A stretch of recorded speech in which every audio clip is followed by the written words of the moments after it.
The dying man's final wish seemed impossible. See the gorilla he'd raised 35 years ago. The zoo said no. His daughter begged. What happened when they finally said yes left everyone in tears. Before you watch, remember to like and subscribe so you don't miss another touching story like this one. And write in the comments where you're watching from and what time it is there. I want to see Connie. Jennifer Chen looked up from her phone, startled. Her father had been asleep for hours, but now Marcus's eyes were open, fixed on the old photograph beside his hospital bed. "Dad, you're awake. How are you?" "Connie," Marcus repeated, his voice barely audible through the oxygen mask. "I need to see him, Jenny, before it's too late." Jennifer's throat tightened. She'd known this moment was coming. Her father had been asking about Connie more and more as the cancer progressed. The orphaned baby gorilla he'd raised 35 years ago at Riverside Zoo. The gorilla he'd bottle-fed every 3 hours. Who'd slept curled against his chest. Who'd gripped his finger with tiny hands and looked at him with complete trust. "Dad," Jennifer said gently, setting down her phone. "Connie's not at Riverside anymore. He was transferred to Oakland Zoo 20 years ago, and he's not a baby now." "I know." Marcus's eyes never left the photograph. The faded image of a young man in a zookeeper's uniform holding a tiny gorilla. "But I need to see him just once more." He turned to look at Jennifer, and what she saw in his face made her heart break. Not just hope. Desperation. "The doctors said 2 weeks," Marcus whispered. "Maybe 3. I don't have time to wait." Jennifer blinked back tears. "I'll try, Dad. I promise I'll try." But even as she said it, she had no idea how she'd make it happen. The next morning, Jennifer called Oakland Zoo. "I understand this is unusual," she said to the woman who answered in the primate department. "But my father is dying. He raised Connie as an infant, and he's asking, begging, to see him one last time." There was a long pause on the other end. "Miss Chen, I'm very sorry about your father, but Connie is a 400-pound silverback now. He's territorial, dominant, and frankly, quite aggressive toward strangers. Even if we allowed a visit, your father wouldn't recognize the animal Connie has become, and Connie certainly wouldn't remember him.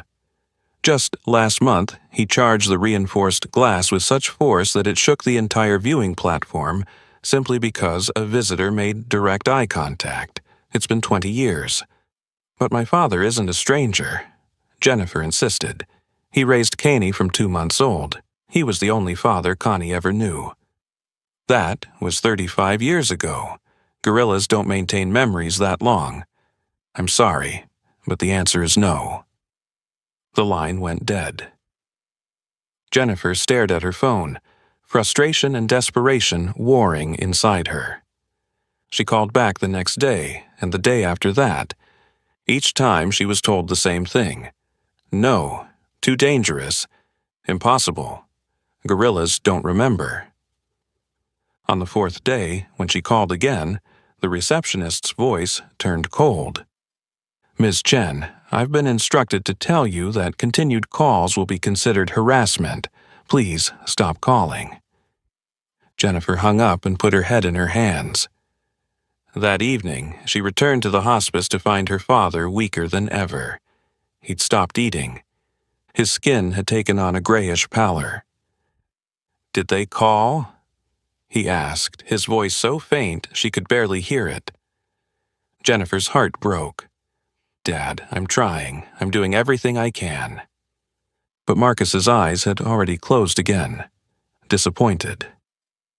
That night, Jennifer sat in her car in the hospice parking lot and cried until she had no tears left. She'd failed him.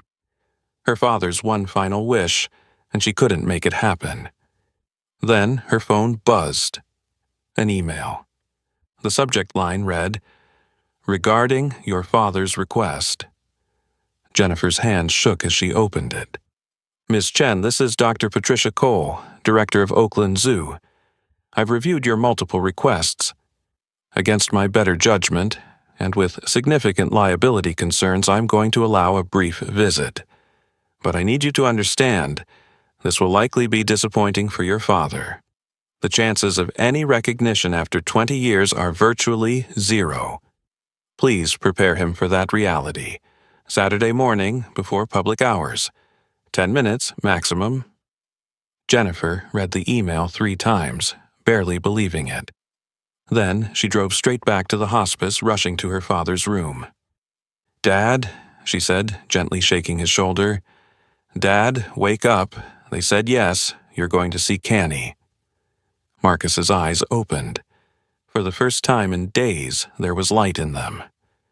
"Saturday," Jennifer said, tears streaming down her face. "We're going on Saturday." Saturday morning arrived cold and overcast.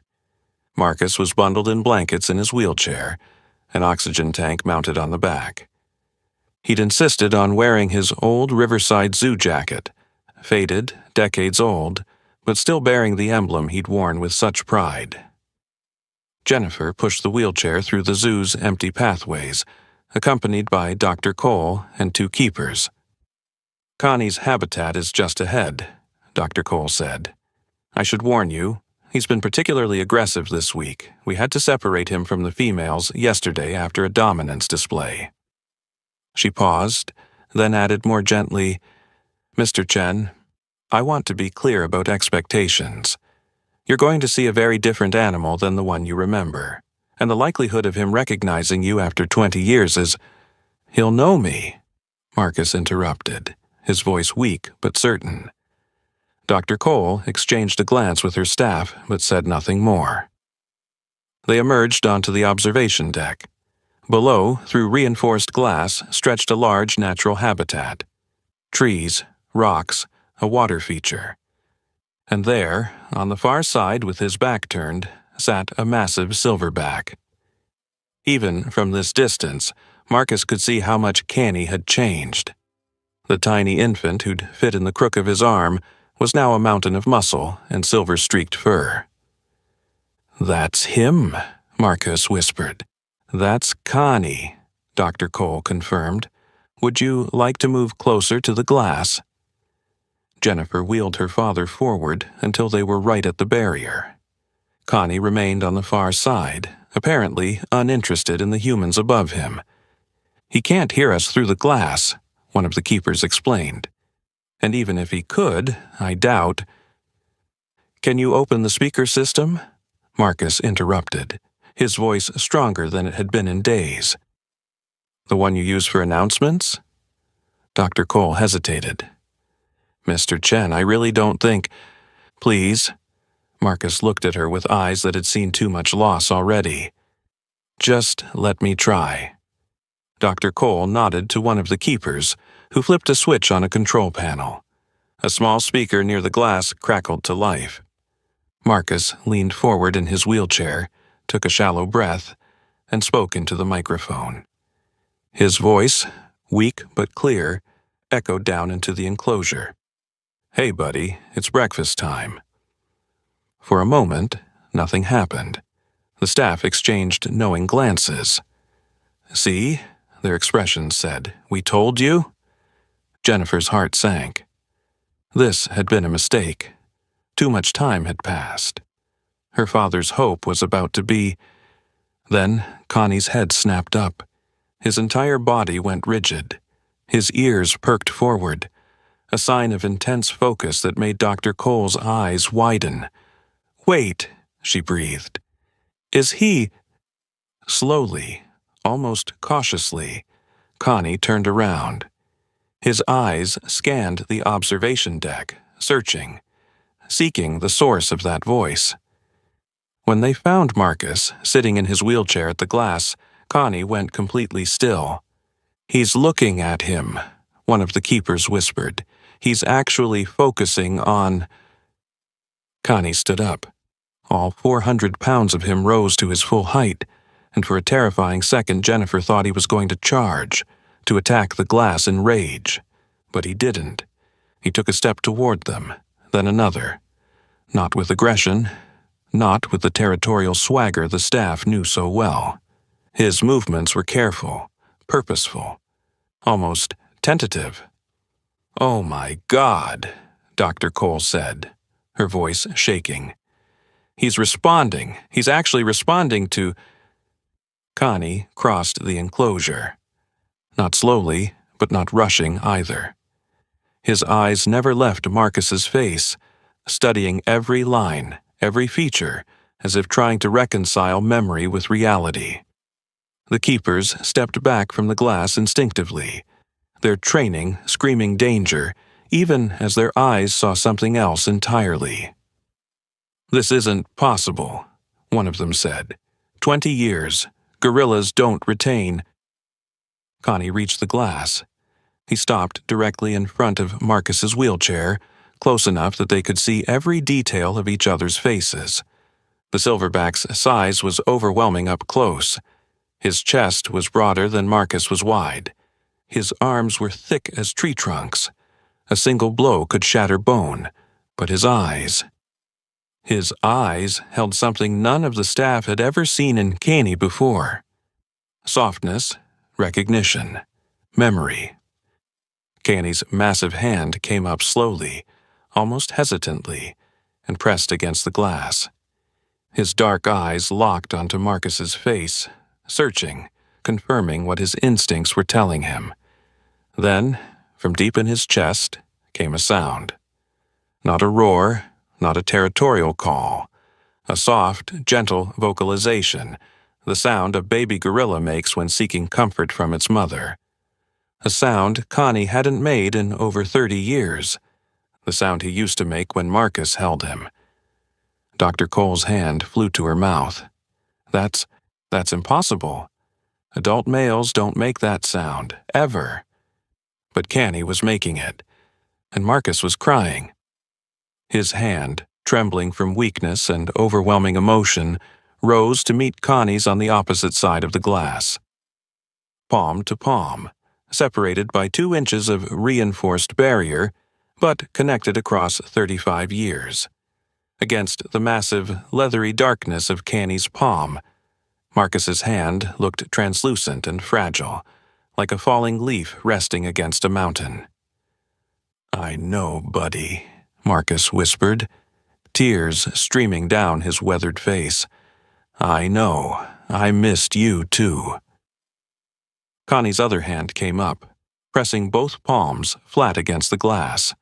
His forehead touched the barrier, as close as he could get to the man who'd raised him. The sound he made now was different, a low, rumbling vocalization that came from deep in his chest. The sound gorillas make when they're content, safe, with family. Jennifer stood frozen, watching her father and this massive wild animal pressed against opposite sides of the glass, reconnecting across an impossible gulf of time and circumstance. 20 years, Dr. Cole whispered, staring. "This shouldn't be happening. It can't be happening." But it was. They stayed like that for a long time, hands pressed to opposite sides of the glass, connected across 35 years. Finally, Marcus pulled back and touched the microphone one last time. "I have to go now, buddy," he whispered, "but you were my boy. You'll always be my boy." Connie's hand remained on the glass as the wheelchair rolled away. "Ah!" The sound he made, a long, mournful call, echoed through the habitat. 8 days later, Marcus passed away peacefully in his sleep. 2 weeks after the funeral, Jennifer returned to Oakland Zoo with a small ceramic urn. Dr. Cole allowed her to scatter some of her father's ashes near the glass where they'd had their reunion. Through the mesh barrier, Connie watched. When the ashes settled, he reached through the mesh, something he'd never done before, and touched the ground where they lay. Then he brought his hand back and held it to his chest, over his heart.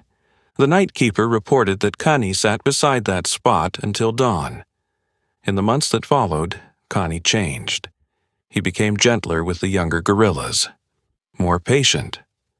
Dr. Cole called Jennifer 3 months after Marcus's death.